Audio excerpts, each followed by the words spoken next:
kurang pahit kopine cekak diarani caan kurang ado sabane cekak diarani Gagal dolong-dolong paham pikirane kapan katut mrono mrene kapan bujuk-bujukane aja gopo-gopo bocah aja gopo-gopo aja bingung ning aja bingung-bingung terus solusinya itu lo apa? lho iki lho mela apa rum koordinasi sinkronisasi manajemen isu pemerintah Oh, anyar ya. tambah cerdas Ya. Boleh kita berikan tepuk tangan sekali lagi untuk Kendrong Mentra Panji Kelana yang tentunya menambah suasana di Malang semakin hangat siang hari ini. Baik, selamat siang pemirsa iNews, hadirin yang hadir di Hotel Arya Malang, sekaligus Bapak Ibu yang sudah bergabung melalui sambungan virtual Zoom. Senang sekali saya Meirinda Tobing bisa hadir menjumpai Anda dalam forum koordinasi sinkronisasi manajemen isu pemerintah dengan tema manajemen isu publik sebagai dasar pengelolaan informasi dan komunikasi publik pemerintah daerah yang merupakan persembahan dari Dinas Kominfo Provinsi Jawa Timur bekerja sama dengan iNews. Bapak Ibu tentu kita berharap semoga kondisi kita semua selalu sehat dan tetap menerapkan standar protokol kesehatan 5M. Bapak Ibu hadirin dan juga pemirsa yang ada di rumah, di masa saat ini kalau kita melihat jumlah media semakin meningkat. Masyarakat pun dengan mudahnya bisa mengakses internet untuk bisa mendapatkan berbagai informasi yang diinginkan. Padahal kita tahu media massa kini saling berlomba menciptakan agenda yang akhirnya bisa menjadi agenda publik. Disinilah posisi pemerintah sebagai institusi yang bisa mempengaruhi agenda publik masih terhimpit. Hari ini kita akan membahas bagaimana seharusnya mengatasi masalah ini, bagaimana seharusnya pemerintah bisa menjadi sumber informasi bagi media massa, sekaligus juga sebagai agenda setting. Tentu saya tidak sendirian, Bapak Ibu dan pemirsa, sudah hadir 3 pakar dan ahli yang ada di samping saya. Saya akan menyapa satu persatu, mulai dari yang paling dekat di sini. Beliau adalah Bapak Hadi Dediansyah SPD MHUM, Wakil Ketua Komisi A DPRD Provinsi Jawa Timur, atau yang akrab kita sapa dengan Cak Dedi. Cak Dedi, apa kabar hari ini? Kabar baik. Assalamualaikum warahmatullahi wabarakatuh. Waalaikumsalam. Sehat Cak Dedi? Sehat, alhamdulillah sampai sekarang. Terima kasih sudah hadir di Malang. Kemudian narasumber yang kedua adalah Ketua Asosiasi Media Cyber Indonesia atau AMSI Jawa Timur, Bapak Arif Rahman. Pak Arif, gimana kabarnya? Alhamdulillah baik, sehat semua. Sehat, harus selalu sehat. Pikiran sehat, positif, sehat, insya Allah sehat. Iya, oke, pikirannya harus selalu positif ya, imunitas juga harus selalu baik. Baik, kemudian di paling ujung ada dosen ilmu komunikasi FISIP Universitas Brawijaya, Bapak Anang Sujoko SOS MSI Dekom. Pak Anang, apa kabar hari ini? Alhamdulillah sehat. Sehat. Meskipun di situasi yang ya Malang sekarang juga menjadi sedikit agak malang ya. Ya, Betul, ya memang kita harus sehat semua Bapak Ibu, dan perlu Anda ketahui pemirsa ada di rumah sekaligus Bapak Ibu yang bergabung oleh sambungan virtual Zoom meeting, kita di sini benar-benar dengan ketat menerapkan standar protokol kesehatan 5M, menjaga jarak, kemudian menggunakan masker selama acara ini berlangsung untuk bisa saling menjaga satu sama yang lainnya. Baik, Bapak Ibu, kalau kita berbicara tentang forum koordinasi sinkronisasi manajemen isu pemerintah, di segmen awal ini kita akan mendengarkan paparan dari masing-masing narasumber yang cukup singkat, padat dan jelas, cukup 4 atau 5 menit saja. Saya akan mulai dari yang paling ujung, yaitu Bapak Anang Sujoko. Bagaimana Pak sebenarnya gambaran atau overview strategi komunikasi pemerintah dalam manajemen komunikasi krisis? Silahkan untuk bisa menyampaikan paparannya, cukup 5 menit saja, baru nanti di segmen berikutnya kita akan banyak berbincang dan berdiskusi.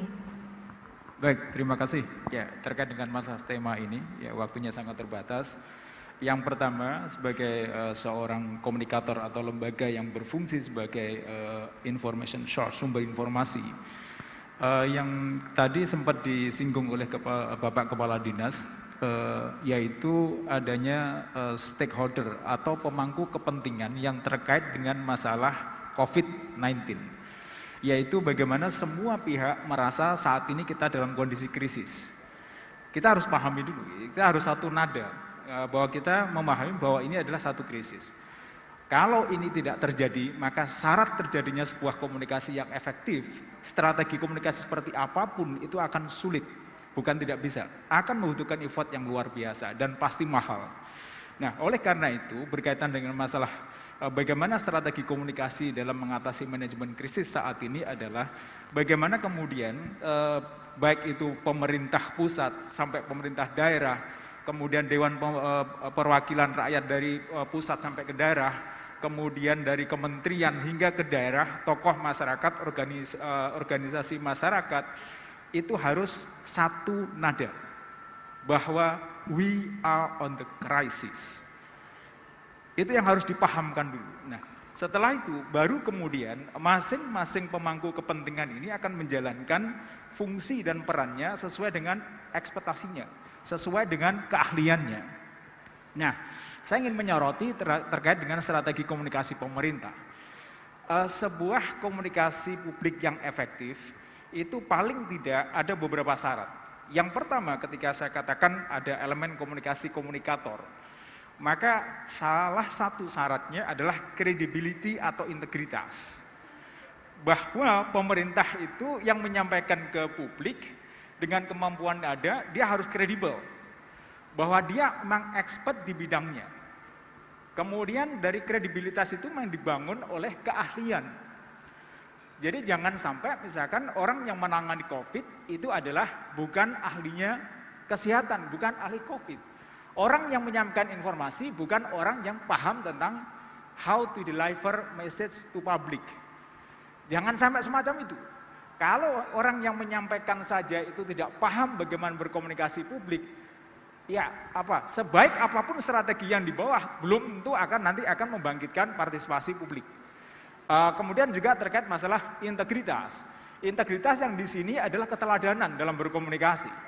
Pemerintah mulai dari atas menyampaikan bahwa kita harus prokes 6M ketat. Kemudian ada PSBB yang kemarin, kemudian ini ada PPKM darurat level 4 misalkan. Konsekuensinya apa? Dari data yang saya punya, kebetulan saya juga nulis tentang COVID, tentang komunikasi publik, sudah diterbitkan bukunya, itu menyoroti bagaimana PSBB itu adalah sebuah formalitas dalam rangka untuk menyampaikan ini loh ada strategi. Tetapi strategi itu tidak diterapkan dengan baik. Saya pernah ngecek, saya nggak percaya. Saya cek coba jam 6 sore, saya lewat 12. Kemudian saya sama istri saya, satu mobil berdua, istri saya suruh pindah di belakang, nggak masuk akal. Nggak masuk akal kalau istri saya di tempat tidur bersama, di rumah bersama, ya ngapain harus dipisah di mobil? Apakah di mobil itu punya potensi yang luar biasa? Nah, ini akhirnya nanti masuk ke syarat pesan. Bagaimana sebuah pesan?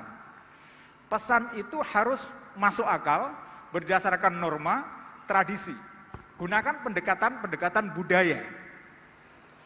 Ojo sampai neng pasar misalkan penyuruh orang penjual pasar tradisional itu dengan cara-cara instruksional, tidak akan jalan. Bagaimana kemudian ada pola komunikasi di dalam pasar tradisional itu ada ketokohan. Jadi pasti ada klik, ambil untuk kepala kliknya. Oke, kemudian kembali kepada integritas tadi, keteladanan. Ketika misalkan kita disuruh prokes, ternyata pejabat pemerintah nggak menaati prokes. Terus rakyat ini mau nurut siapa? Inilah katakan pentingnya komunikasi publik adalah keteladanan. Dan ini memang repotnya, ketika seorang pemimpin itu harus memberi contoh. Kita kembali kepada budaya-budaya pada Tuturi Handayani, jadi ing ngarsa sung tulodo, ing madya mangun karso, Tuturi Handayani. Ini hal yang sangat berbudaya. Dan inilah yang nanti akan membangun sebuah kapabilitas dalam berkomunikasi publik. Baik, Pak Anang. Terima kasih, cukup paparannya. Nanti kita akan banyak diskusi ya Bapak Ibu dan pemirsa yang ada di rumah. Tadi satu kata kunci yang saya pegang adalah dari pemerintah pusat sampai dengan pemerintah daerah harus satu nada dalam sebuah informasi begitu ya, agar tidak terjadi kesalahpahaman di masyarakat. Baik, kita akan lanjut, kita bergeser ke narasumber berikutnya. Pak Arif Rahman, silakan untuk bisa menyampaikan seperti apa seharusnya sinergi pemerintah dan media dalam membangun persepsi publik biar tidak salah paham. Silahkan Pak Arif. Baik, makasih Mbak. Selamat siang semuanya. Assalamualaikum warahmatullahi wabarakatuh. Jadi kalau tadi Pak Anang bicara tentang bagaimana seharusnya pemerintah melakukan komunikasi, saya kira saya adalah bicara tentang mediumnya, kayak gitu. Bicara tentang medium, bicara tentang media. Apa medium yang tepat ya, untuk dipakai dalam membuat sebuah ruang diskusi publik. Jadi untuk melakukan setting atau agenda perubahan di publik, tentu kita harus menciptakan ruang diskusi. Nah, ini di mana sebenarnya kita membuat itu? Saya memulai dari fakta bahwa kita sekarang sudah tidak bisa lepas dari internet. Gitu. Jadi survei dari APJI kemarin, Asosiasi Penyedia Jasa Internet, tahun 2020, kuartal 2, kira-kira pengguna internet Indonesia itu 73,7%. Jadi sekitar 196 juta ya, internet user di Indonesia ini. Sekarang ini sekarang belum ada survei terbaru dari APJI, tapi perkiraannya dengan pertumbuhan sekitar 8,9% gitu, itu sekarang ini sekitar 204 juta. Dari jumlah penduduk Indonesia 270 juta, jadi sekitar 75%. Nah, artinya ini sudah jelas bahwa semuanya mengarah ke sana. Gitu.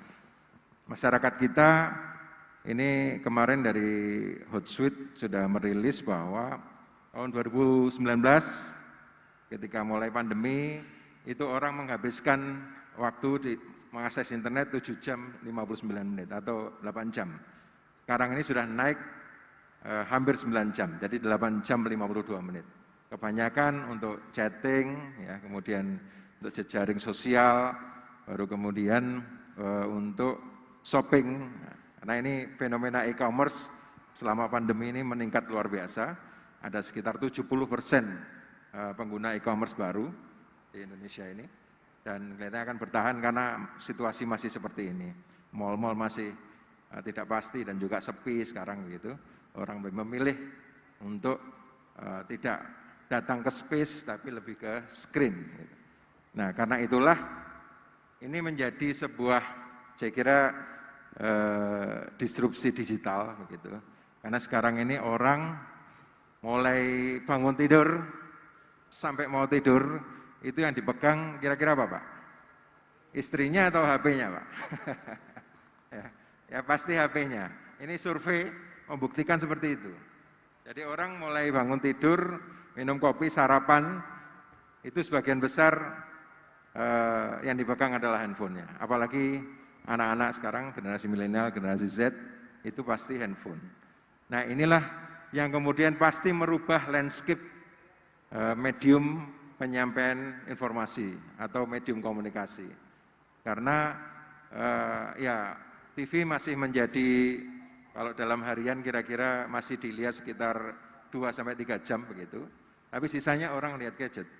Mungkin lihat TV pun ya streaming, kalau tidak begitu lewat channel YouTube-nya.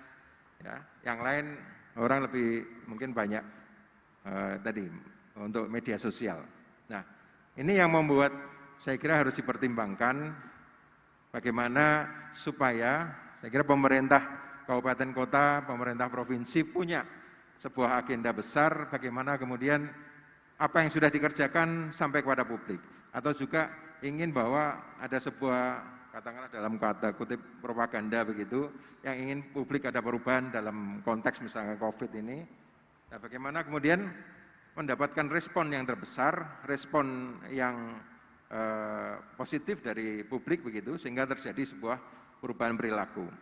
Nah, AMSI sendiri saya sedikit memperkenalkan Asosiasi Media Cyber Indonesia itu di Indonesia terdiri dari sekitar 350 media mainstream, ya termasuk iNews, ada yang iNews online, kemudian Sindo misalnya, Merdeka.com, Detik, Tribun News, kemudian Kompas.com, Republika, ya media-media mainstream.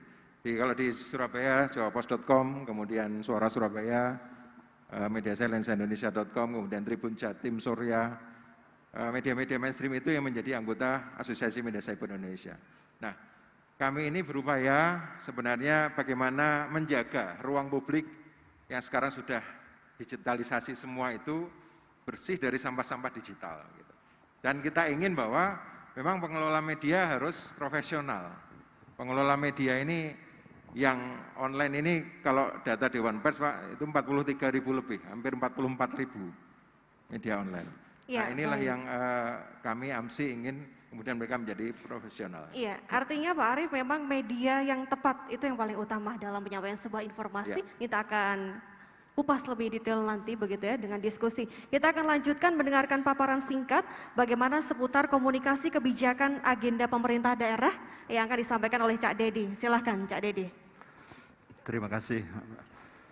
Kami akan menyikapi pada persoalan pengelolaan komunikasi publik itu memang regulasinya mengacu pada Impres nomor 9 tahun 2015, tepatnya baru dilaksanakan pada tanggal 25 Juni. Nah, ini salah satu regulasi sebagai payung hukum, sebagai pengelolaan komunikasi publik. Memang pada era-era kemarin, dasar hukum yang menjadi pedoman itu saya rasa paling kurang kuat ya, Pak Anang ya. Karena apa? Kita diharuskan, dituntut untuk mempublish suatu berita, suatu program oleh pemerintah, tapi regulasinya tidak jelas. Gitu. Ini fungsi saya kan mengamati dan memang mengawasi, ya. Beda dengan Pak Anang. Kalau Pak Anang ini kan terobosan-terobosan yang harus memang didengarkan gitu loh. Nah, dari dunia kampus ini memang harus berperan karena era demokrasi dimanapun media maupun kalangan intelektual itu punya porsi kurang lebih 30%. Betul Pak Anang ya? Artinya apa? Bahwa bentuk apapun, bentuk kebijakan apapun yang dikeluarkan pemerintah, kampus harus diberi porsi gitu. Karena apa? Disitulah letak penggodokan secara rasional, secara real, dan memang tidak memihak ya. Istilah pemikirannya masih jernih Pak. Jadi salah satu wadah untuk penggodokan, makanya porsi 30% itu kampus diberi wewenang, bahkan juga media. Antara intelektual dengan media itu punya peran juga gitu loh. Nah sampai sekarang, di era sekarang ini kan dua instrumen ini, kampus tidak beri kesempatan. Terus media juga ada pembungkaman.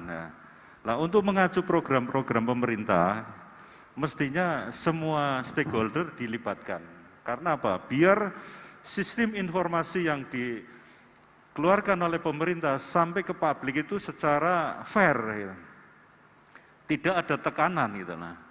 Nah, tentunya dari Impres nomor 9 ini, di provinsi juga harus ikut menerjemahkan atau turunan dari Impres ya. Itu bentuknya Ingub atau apa gitu atau Pergub, karena kalau undang-undang kan turunannya jelas Perda gitu. Lah kalau Impres ini turunannya apa ya? Ini gubernur harus paham ya Pak Anang ya. Artinya untuk implementasi ke lapangan harus betul-betul ada payung hukumnya gitu loh. Jangan hanya pada persoalan Impresnya saja. Karena pendekatan-pendekatan di masyarakat, beda wilayah itu beda kultur. Nah, pendekatan ini harus betul-betul mengena. Seperti Kominfo Jawa Timur, dengan budayanya menampilkan kentrungannya. Ini salah satu media. Karena beda, kalau dilakukan di Surabaya tidak mengena. Karena kalangan milenialnya lebih besar, ya Pak Arief ya. Kota-kota besar itu harus dengan medsosnya. Nah kalau sampai di Pacitan, di Ponorogo, disampaikan secara media online yang digital yang lebih maju, tidak bisa mengena. Yang bisa dipakai adalah kelompok kentrungannya Kominfo ya. Ini salah satu strategi ya Pak Anang ya, ya tolonglah dari persoalan ini, makanya Kominfo menyelenggarakan acara-acara semacam ini harus melibatkan kalangan akademisi, biar program-programnya itu bisa sampai ke masyarakat. Nah, ini tentunya provinsi harus bisa menelaah dari kejadian atau program-program seperti ini sangat dibutuhkan. Makanya kami berharap tetap melibatkan kalangan akademisi, juga praktisi. Nah, praktisi ini kan tentunya kalau komunikasi, ya yang terkait dengan komunikasi ya tentunya medsos, wartawan, ini harus dilibatkan secara menyeluruh gitu. Ya, baik, terima kasih Cak Dedi. Artinya memang dalam berbicara penyampaian informasi kepada publik harus melibatkan seluruh stakeholder terkait begitu ya. Pemerintah tidak bisa sendirian. Terima kasih, menarik sekali Cak Dedi, kemudian Pak Arief dan juga Pak Anang. Nanti kita akan diskusi lebih detail dan kita akan kupas tuntas di segmen-segmen berikutnya. Kita akan jeda sejenak. Tetaplah bersama kami dalam forum koordinasi sinkronisasi manajemen isu pemerintah. Kami akan kembali sesaat lagi.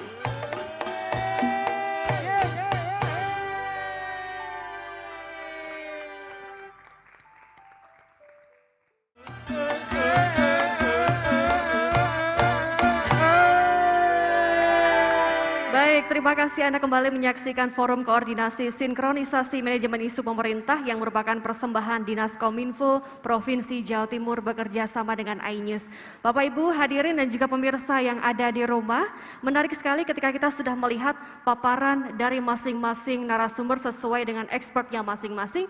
Untuk itu kita akan mulai membahas, kalau kita lihat saat ini media massa saling berlomba untuk menciptakan agenda masing-masing yang akhirnya bisa mempengaruhi agenda publik. Saya ingin yang pertama untuk bisa menanggapi hal ini, Pak Anang terlebih dahulu, silahkan. Dilema ya menurut saya, pertama media memang harus independen. Justru media itu sebagai watchdog role-nya itu memang sebetulnya harus seperti ini.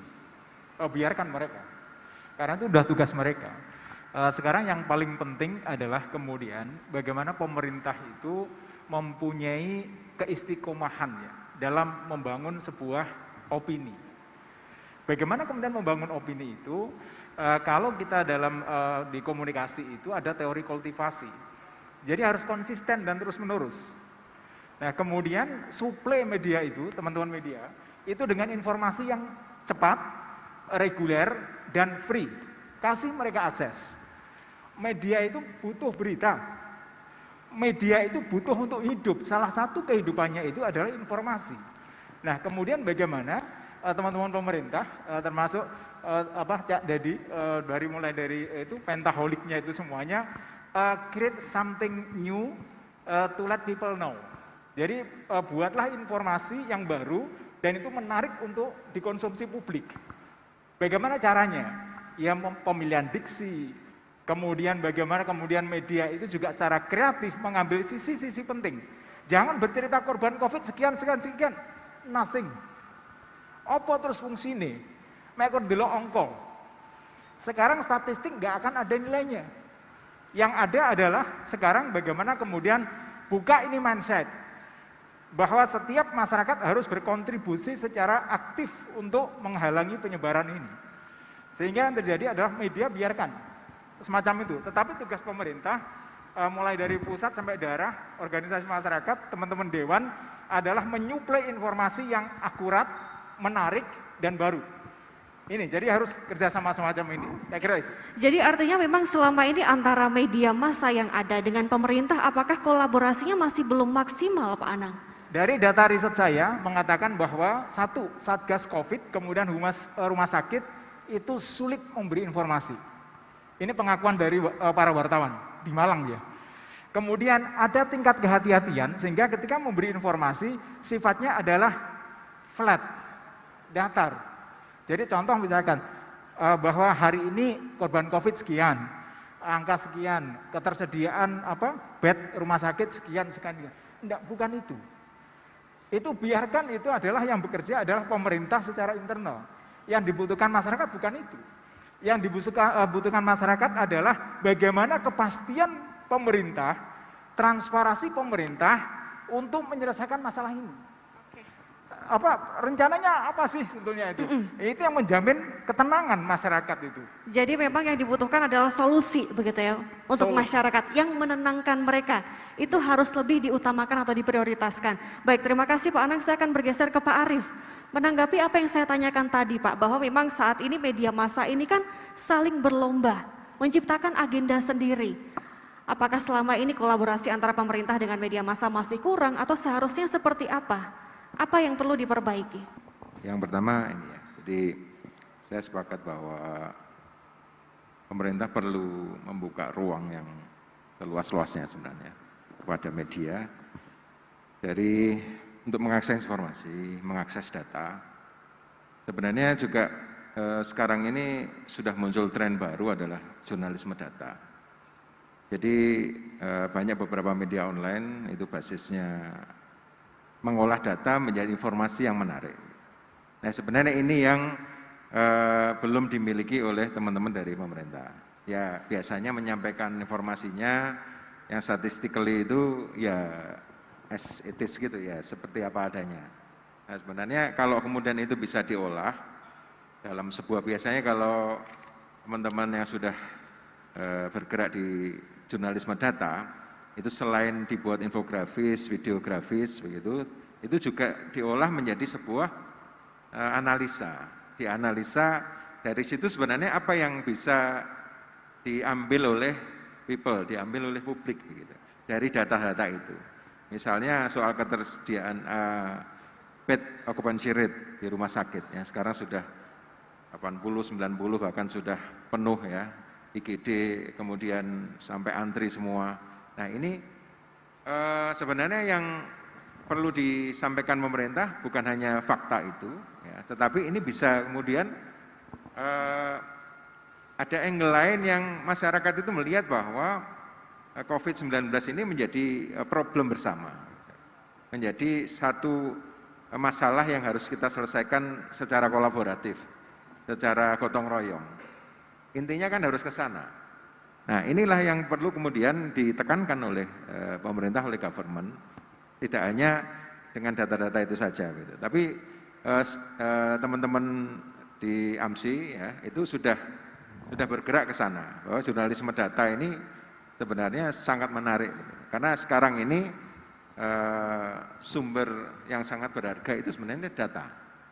Nah, cuma tadi harus ada sebuah ikutannya berupa semacam analisis atau sudut pandang yang kemudian ini dijadikan menjadi diskusi di ruang publik. Jadi artinya memang bukan hanya data atau fakta yang disampaikan oleh pemerintah, tapi juga dilengkapi dengan apa seharusnya yang nantinya akan menjadi informasi yang dibutuhkan dan disukai oleh publik. Ya, jadi agenda settingnya itu di teman-teman pemerintahan, kabupaten kota maupun provinsi katakanlah, itu harus sudah ada dulu begitu. Jadi dalam menyajikan informasi, kira-kira apa sebenarnya agenda settingnya, itu kemudian nanti disinkronkan dengan teman-teman media. Media ini kan juga punya politik redaksionalnya sendiri, punya agenda setting sendiri. Mereka sebenarnya juga tidak akan mau disetir begitu oleh siapapun, oleh narasumber, oleh government, oleh orang lain. Nah, cuma ketika kemudian pemerintah ini mampu memberikan sebuah perspektif yang itu menarik untuk redaksi, ini kemudian akan di-grab, akan diambil sebenarnya. Gitu. Kuncinya adalah di perspektif yang menarik ya, atau sudut pandang yang menarik, begitu ya, yang harus dijadikan sebuah informasi yang nanti akan dibutuhkan oleh masyarakat yang ada di Indonesia. Baik, boleh untuk Cak Dedi bisa melengkapi, silakan Cak Dedi. Terkait selama ini apakah harus ada kolaborasi yang lebih maksimal lagi antara media massa dengan pemerintah yang ada terkait dengan penyampaian informasi? Karena kalau kita lihat nih, saat ini kan informasi terkait dengan data COVID, kemudian juga saat ini harus menerapkan PPKM, ini yang juga dibutuhkan oleh masyarakat luas. Oke, kami rasa ini tadi saya mendengarkan dari Pak Anang sebagai akademisi, dibutuhkan transparansi informasi. Nah, ini kan menjadi kendala, tuntutan memang harus transparansi, kan dibutuhkan suatu daya dorong, daya gebrak yang memadai. ada satu catatan Pak Anang, jadi transparansi itu dibutuhkan. Tentunya dibutuhkan peralatan yang memadai kan, fasilitas. Lah kalau keinginan masyarakat transparansi itu tercapai, tentunya kan harus didorong oleh anggaran yang memadai kan. Karena dunianya sudah dunia digital gitu loh. Lah tanpa dana saya rasa tidak bisa transparansi ini terbukti gitu loh. Makanya kami di Komisi A sudah menyoroti. Jadi dengan programnya Bu Gubernur yang cetar membahana dan sebagainya, tapi anggaran untuk mendorong publikasi sangat minim sekali gitu loh. Jadi ini kan fakta morgana gitu loh. Tentunya pos-pos yang untuk publikasi Bu Gubernur ini memperhatikan betul. Karena apa? Masyarakat butuh transparansi. Apa yang terjadi di Surabaya bisa sampai ke Pacitan, bisa sampai ke Banyuwangi, bisa sampai ke Bojonegoro.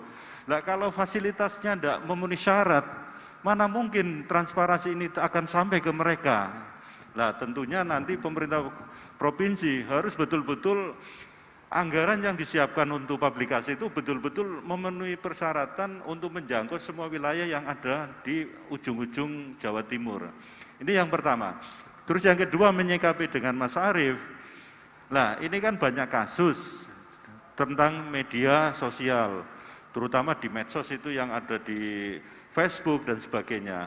Nah, Mas Arief ini harus punya peran, paling tidak ada sinergisitas dengan aparat penegak hukum gitu loh. Banyak teman-teman yang hanya sifatnya menyampaikan informasi betul, benar kan hanya sebatas nge-share, tapi yang terjadi apa? Yang ditindak adalah yang nge-share, bukan sumbernya yang ditindak ini loh Mas Arief. Jadi kasihan masyarakat, jadi harus fair menyampaikan informasi. Jangan yang sifatnya hanya nge-share dapat hukuman, yang menjadi sumbernya dibiarkan ini. Jangan masyarakat ini menjadi korban media yang sebenarnya mereka itu hanya memahami di tingkat medsos saja, tapi tidak ada di sumbernya gitu. Iya, baik. Ya, itulah tadi kemudahan media sosial yang semakin meluas begitu ya, dan orang juga semakin mudah dalam mengakses internet yang luar biasa. Ketika mendapatkan sebuah informasi yang salah, pemahaman yang salah, akhirnya juga akan mempengaruhi bagaimana persepsi masyarakat kepada pemerintah. Nanti kita akan kupas lebih detail lagi. Tetaplah bersama kami dalam Forum Koordinasi Sinkronisasi Manajemen Isu Pemerintah, persembahan Dinas Kominfo Provinsi Jawa Timur dan iNews.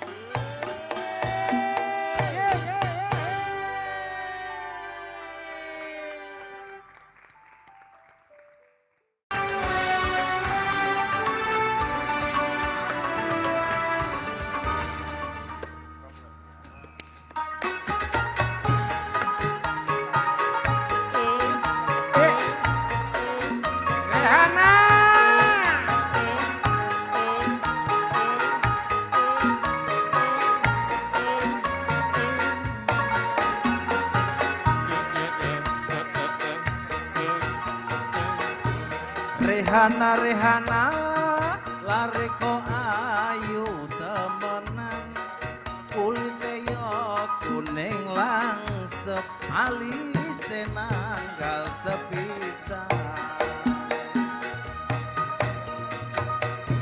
Rehana lare ko api temenan, kadung mlaku ring tialanan, Joko yo tiamar kanginan. Rehana, Aduh Rehana,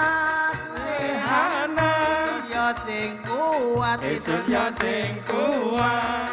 Dalang riko kari sing ayu rupane, aduh Rehana, Surya sing kuat, Surya sing kuat. dalang riko kari sing ono alane, aju kecaruk sun sapa semaure.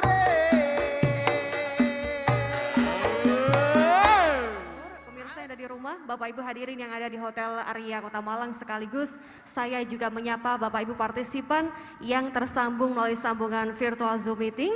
Anda kembali menyaksikan Forum Koordinasi Sinkronisasi Manajemen Isu Pemerintah. Bapak Ibu, kalau kita berbicara tentang manajemen isu publik, tentu yang menjadi tugas dan masih menjadi pemikiran kita bersama, bagaimana menyamakan persepsi isu yang beredar agar satu suara antara masyarakat, pemerintah, dan juga media. Saya ingin masing-masing narasumber untuk bisa menanggapi hal ini, agar satu suara, atau tadi yang sempat disinggung oleh Pak Anang di awal, supaya satu nada. Bagaimana Pak? Ya, ini yang saya katakan tadi adalah bagaimana kemudian setiap orang itu memahami bahwa saat ini krisis dulu. Ya, pemahaman itu dulu. Sehingga kalau dalam kita harus berdiri pada poin yang sama. Poin yang sama ini adalah dari unsur pemerintah, eksekutif, kemudian legislatif, kemudian masyarakat. Ini harus duduk bersama. Kalau dalam kasus yang ada di Norwegia, kalau boleh saya ambil, itu bagaimana kemudian pemerintah ini leading. Jadi pemerintah itu bukan mengandalkan kekuatan pada strong leadership-nya, bukan. Tetapi bagaimana kemudian melakukan sebuah kolaborasi. Kolaborasi antar istilahnya yang tadi pentaholik tadi. Itu melakukan elaborasi yang menyamakan persepsi bahwa kita sedang ada apa? Krisis. Kemudian dengan krisis itu kita memahami krisis ini seperti apa. Kemudian bagaimana langkah kita bersama. Kamu ngerjakan apa, saya ngerjakan apa, semuanya. Ini yang kita katakan. Sehingga kalau dalam poin itu Mbak, ingin saya katakan bahwa inti dari komunikasi itu di persepsi. Kalau persepsi masing-masing pihak itu beda, kacaulah dunia ini itu loh. Ya, dan jadi maaf, intinya ini harus terjadi, ya. satu persepsi dan harus ada kolaborasi. Menurut Pak Anang, apa yang harus dilakukan untuk bisa tercipta kolaborasi? Misal sebagai contoh kita berbicara tentang isu COVID-19. Seperti apa Pak realisasinya contohnya? Oke, jadi kalau saya lihat sekarang misalkan antara pemerintah dengan teman-teman dewan misalkan. Bagaimana kemudian dari dua sinergi ini menghasilkan sebuah produk regulasi yang mendukung eksekusi di bawah. Satu, kemudian yang kedua, bagaimana kemudian pemerintah sebagai eksekutornya ini mempunyai program yang dibangun oleh ekspor. Jadi ada ahli epidemi, kemudian ada ahli virus, itu mana bersatu merancang. Ini kita kemudian jangkanya itu mengerjakan apa? Jadi jangan tiba-tiba kemudian vaksinasi, tiba-tiba kemudian kita PPKM, tiba-tiba ini masyarakat dibuat bingung. Ya. Jadi bagaimana kemudian pemerintah membuat program yang meyakinkan dan transparan bahwa kita nanti tahapannya ini loh. Oke, kemudian yang kedua, teman media. Bagaimana kemudian teman-teman media ini juga harus berkontribusi untuk memberi pendidikan kepada semua pihak. Jadi intinya kalau di pandangan saya, bagaimana kemudian media itu mendidik masyarakat untuk disiplin, mendidik masyarakat untuk berkontribusi. Ojo ngandalno pemerintah tok rek, nggak akan jalan. Bagaimana kemudian ada edukasi? Ini salah satu tugas dari teman-teman media.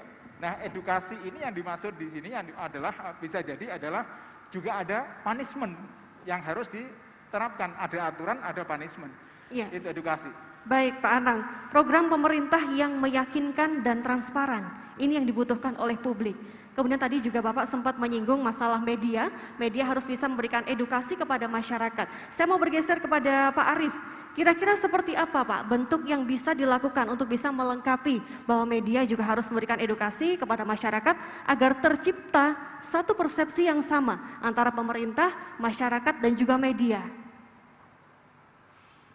Ya, jadi begini, sebenarnya di negara berkembang seperti Indonesia itu peran government kan masih heavy, masih punya peran yang sangat kuat, sangat strategis begitu.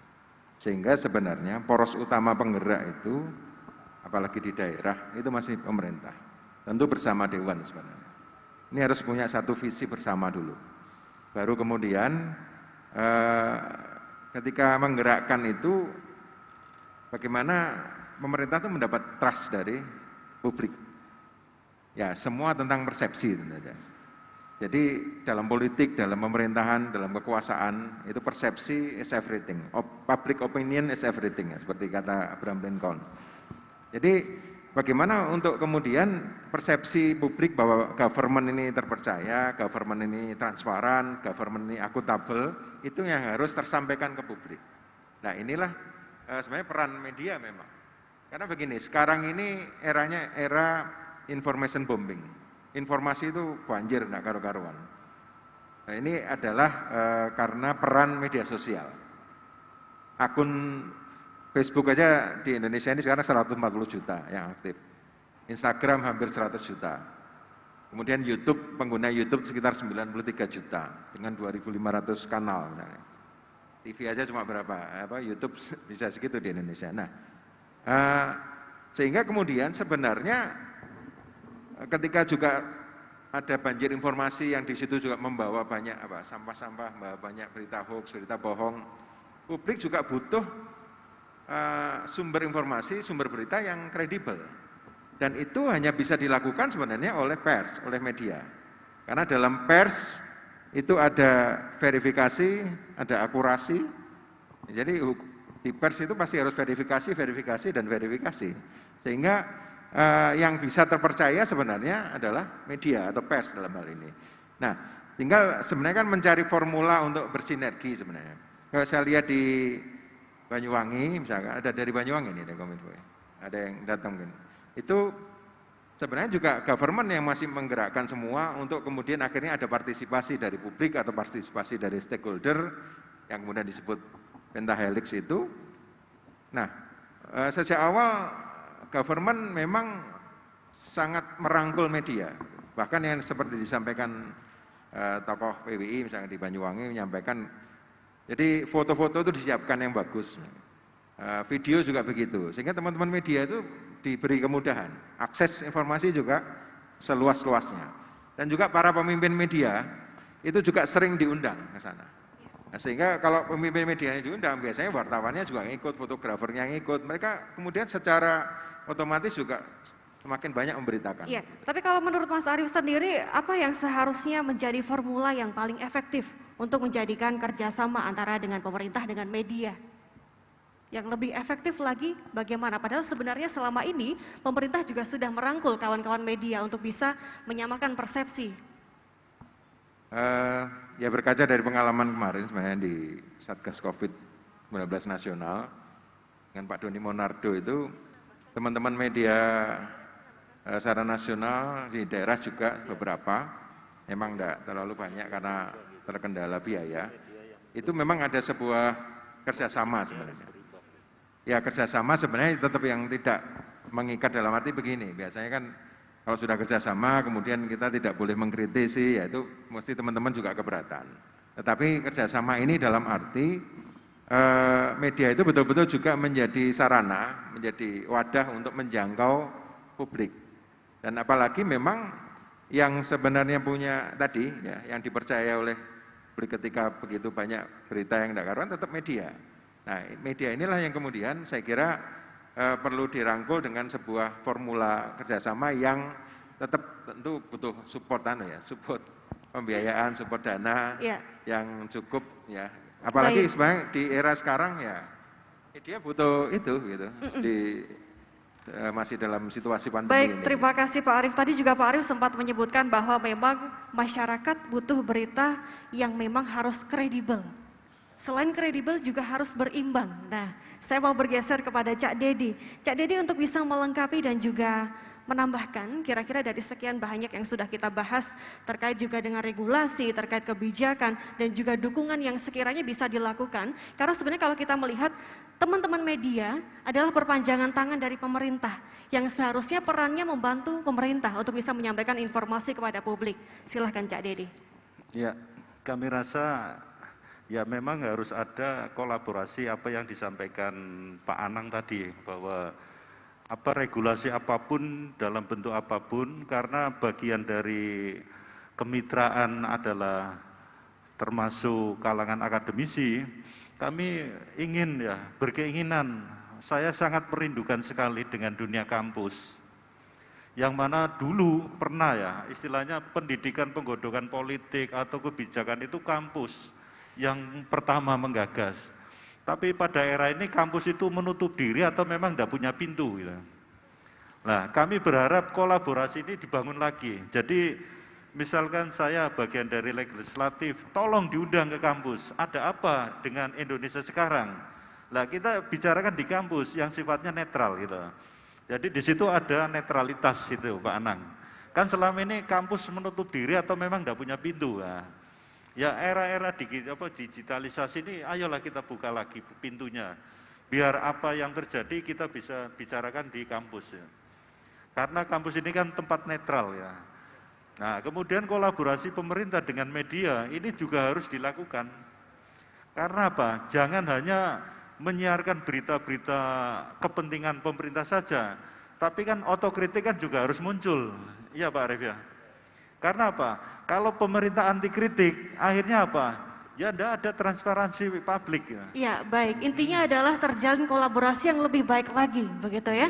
Terima kasih Cak Dedi, Pak Anang, juga Pak Arif. Kita akan kembali usai jeda. Pemirsa tetaplah bersama kami dalam forum koordinasi sinkronisasi manajemen isu pemerintah.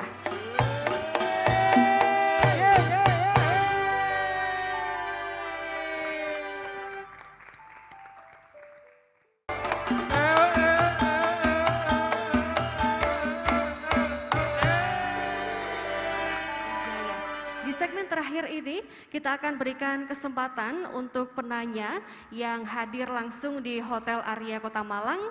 Silahkan, sudah ada? Iya. Silahkan Pak, bisa memperkenalkan diri terlebih dahulu, kemudian pertanyaannya apa? Silahkan. Baik, terima kasih. Izinkan untuk kenalkan diri, saya Eko Budionyo dari Diskominfo Kabupaten Magetan. Mungkin kelahirannya Mas Arif. Menarik. Silakan Pak Eko. Baik, menarik diskusi di kesempatan siang hari ini. Ada beberapa hal yang perlu saya tanyakan karena mungkin bisa menambah wawasan kami dalam pengelolaan isu publik di Kabupaten Magetan. Kebetulan kami membidangi terkait dengan informasi dan komunikasi publik di Diskominfo. Yang pertama untuk Mas Arif, sebenarnya bagaimana peran media di tengah pandemi saat ini? Karena begini, ketika masyarakat saat ini dihantam informasi yang begitu masif terkait dengan terkait dengan pandemi, mohon maaf, tentu peran media penting di sini. Masalahnya adalah ketika media memberitakan sesuatu yang baik itu harus berbayar. Itu kita tahu bahwa itu media ada lembaga ekonomi, lembaga kontrol dan sebagainya. Cuman permasalahannya, apakah semuanya harus berbayar untuk satu informasi yang diperlukan oleh masyarakat di tengah-tengah kekosongan komunikasi antara pemerintah dan masyarakat. Terima kasih. Baik, terima kasih Pak Eko. 3 pertanyaan yang sangat kompleks dan ini sudah mewakili dari ekspektasi dari masing-masing narasumber kita hari ini. Yang pertama saya berikan kesempatan kepada Pak Arif. Bagaimana Pak peran media di tengah pandemi terkait juga dengan berbagai hal yang disampaikan oleh Pak Eko tadi. Silahkan untuk bisa ditanggapi dan juga diberikan solusi untuk menambahkan. Ya. Baik, terima kasih Mas Eko dari Magetan. Saya kebetulan aslinya Magetan, makanya beliau tadi tahu juga. Mas Eko gini, jadi memang sekarang ini media itu kan banyak sekali ya. Jadi baik yang sudah terverifikasi administrasi, terverifikasi faktual di Dewan Pers maupun yang belum begitu. Karena di era sekarang kenapa itu makanya AMSI hadir karena bisa dikatakan begitu mudahnya membuat media, bahkan satu orang pun bisa buat media online terutama. Tadi saya sebut hampir 44.000 yang dideteksi oleh Dewan Pers. Tapi yang sebenarnya baru verifikasi itu baru faktual itu baru sekitar 300 termasuk media saya misalkan. Kemudian yang administrasi baru sekitar 1.200. Jadi total sekitar 1.700-an.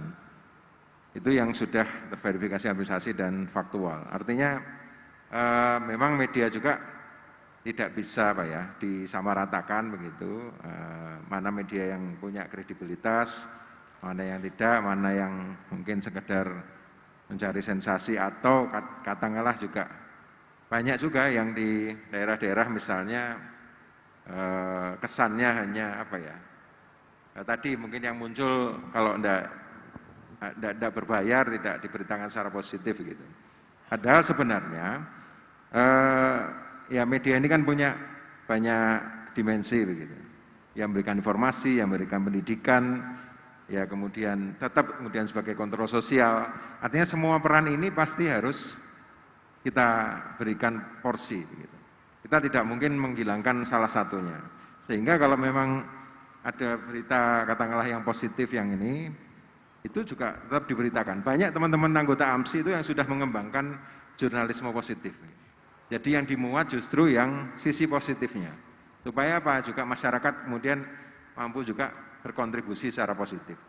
Sehingga kalau kemudian muncul asumsi atau persepsi bahwa harus berbayar semua, saya kira juga tidak. Tetapi juga yang perlu dipahami bahwa kami sebagai pimpinan media, sebagai perusahaan media, tentu semuanya harus berjalan begitu. Karena kalau media yang beneran dikelola secara profesional, kita tidak mungkin wartawan, reporter itu juga tidak diberikan honor yang layak misalkan.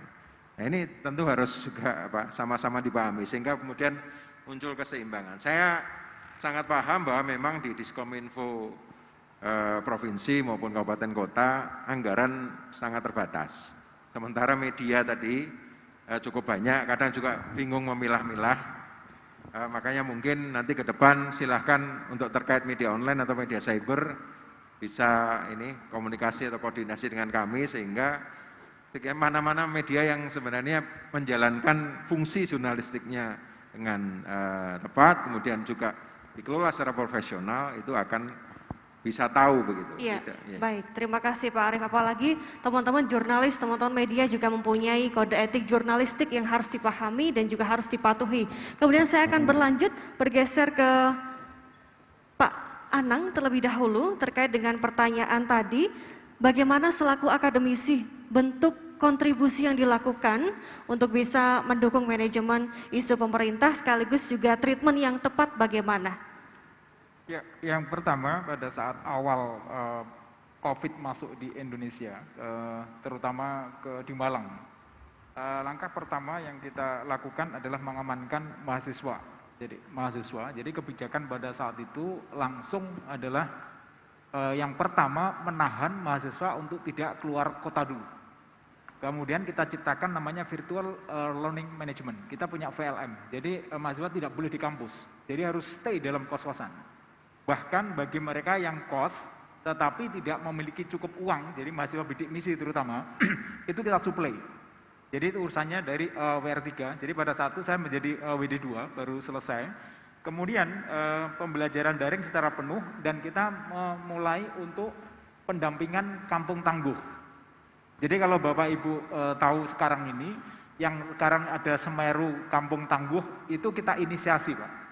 Jadi kemudian dari teman-teman tentara, kepolisian, itu inisiasi dari kami diawali dengan Kampung Cempluk Tangguh. Jadi ada di dekat kampus 2 kami.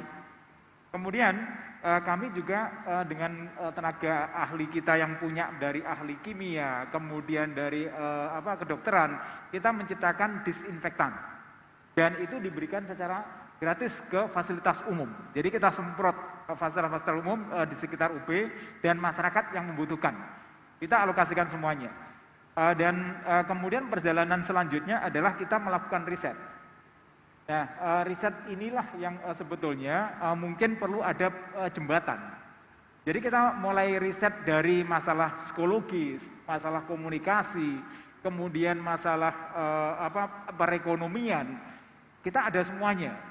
Tetapi ya maaf, seringkali hanya terbit di buku dan kemudian ini nggak dipakai oleh pemangku kepentingan yang seharusnya membutuhkan. Kalau misalkan saat ini misalkan itu kami berkolaborasi dengan teman-teman asosiasi penyelenggara ilmu komunikasi Jawa Timur. Kita menerbitkan buku namanya Komunikasi Empati dalam Pandemi COVID. Itu adalah penulis seluruh dosen komunikasi di Jawa Timur. Itu ada bukunya. Dan itu kami sudah menyampaikan bahwa ketika kita berkomunikasi dengan masyarakat saat ini penekanannya adalah empati. Bagaimana empati dengan kondisi ekonominya yang ambruk. Jadi kalau bicara masalah PSBB, jangan PSBB, sekalian lockdown. Karena dari lockdown nanti pemerintah nanggung itu. Iya, Dan artinya itu ada Pak semuanya Anang, di situ. bentuk kontribusi dilakukan sangat gencar begitu ya terkait dengan pandemi COVID-19. Kira-kira selama ini apakah ke depan akan ada treatment-treatment yang lebih tepat lagi atau yang lebih efektif lagi untuk bisa membantu pemerintah dan juga media dalam penyampaian informasi kepada publik nantinya? Ya, saya kira ini kesempatan yang sangat bagus. Jadi ada teman dewan, kemudian teman pemerintah, dan kami dari akademisi. Ayo kita bersatu. Seperti tadi yang saya katakan adalah kolaborasi. Kita tidak akan bisa menangani pandemi ini sendirian. Pemerintah dengan kekuatan finansialnya yang tinggi tidak mungkin akan menyelesaikan sendiri. Kita perlu kolaborasi. Iya. Kami punya data, kami punya ahli, mari kita sinergi untuk melakukan itu. Ya, baik, terima kasih Pak Anang. Kemudian Cak Dedi boleh lebih singkat saja Pak, karena waktu kita sudah singkat dan juga pendek. Silahkan untuk bisa melengkapi. Ya. Nah ini kan ada forum koordinasi. Nah fungsinya dilaksanakan forum koordinasi ini kan untuk memecahkan persoalan, untuk memecahkan masalah. Artinya jangan kayak yang di televisi, jadi mencari solusi tanpa solusi gitu, jangan. Jadi, nah forum-forum ini kan sangat dibutuhkan untuk mencari solusi. Nah, solusi terbaik tentunya memang di Komisi A kan kebetulan mitranya Diskonminfo. Saya sering mengkritisi dari Dinas Kominfo yang memang programnya itu luar biasa, tinggi, semangatnya tinggi. Tapi ketika saya tanya, dengan modal dan semangat tinggi, apakah pelurunya itu sudah siap? Tak tanya gitu sering gitu Pak Eko. Jadi saya tanya, semangat boleh tinggi, tapi tentunya harus pelurunya juga memadai. Harus seimbang begitu Pak Harus ya? seimbang. Baik, terima kasih. Bukan hanya programnya yang berjalan dan juga bagus, tapi juga harus ada kekuatan dan didukung sama anggaran ya Pak. Terima kasih banyak. Harus ada terjalin kolaborasi dan sinergi yang baik antara pemerintah, media, dan masyarakat agar tercipta informasi yang efektif. Sekali lagi terima kasih untuk ketiga narasumber. Terima kasih untuk Cak Dedi, Wakil Ketua Komisi A DPRD Provinsi Jawa Timur, sudah hadir dan berbagi kepada kita semua. Terima kasih untuk Bapak Anang Sujoko, SOS MSI Dekom, dosen ilmu komunikasi FISIP Universitas Brawijaya, dan juga Bapak Arif Rahman, Ketua Asosiasi Media Cyber Indonesia Jawa Timur. Pemirsa, Bapak Ibu hadirin dan juga yang bergabung melalui sambungan virtual Zoom meeting, demikianlah forum koordinasi sinkronisasi manajemen isu pemerintah. Saya Merina Tobing dan kru yang bertugas pamit undur diri. Terima kasih, selamat sore dan sampai jumpa.